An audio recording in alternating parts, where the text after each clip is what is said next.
गेलियो अपराधी जो जो मंगदारी अब नहीं करबौ शादी तोरे कारणवा बनी गेलियो अपराधी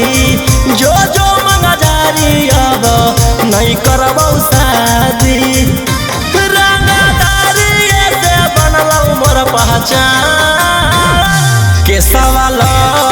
में हो जैतौ आसान बन जो छौरी तेजस्वी के जान के सवाल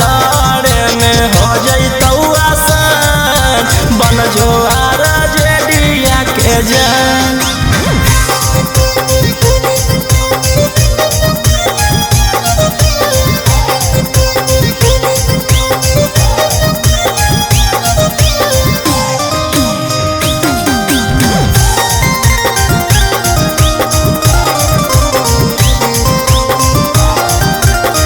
थाना पुलिस से डरबौ नहीं गे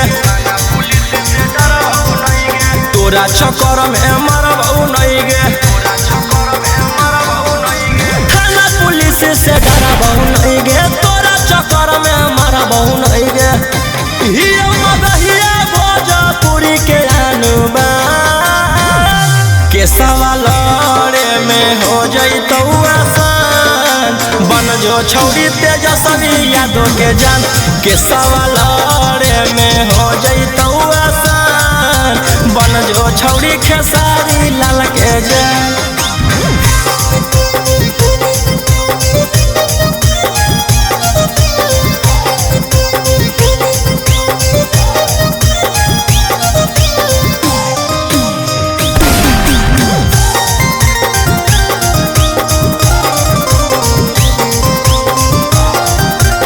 सुन सुन सुन गे छौरी बेशरमी हियो जवान हौ खून में गरमी सुन सुन सुन गे छौरी बेशरमी हियो जवान हौ खून में गरमी बाऊ के गोली मारबौ खाके मगहिया पार के सवाल में हो जैतौ आसान बन जो छौरी तेजस्वी यादव के जान के सवाल में हो जैतौ आसान बन जो छौरी खेसारी लाल के जान।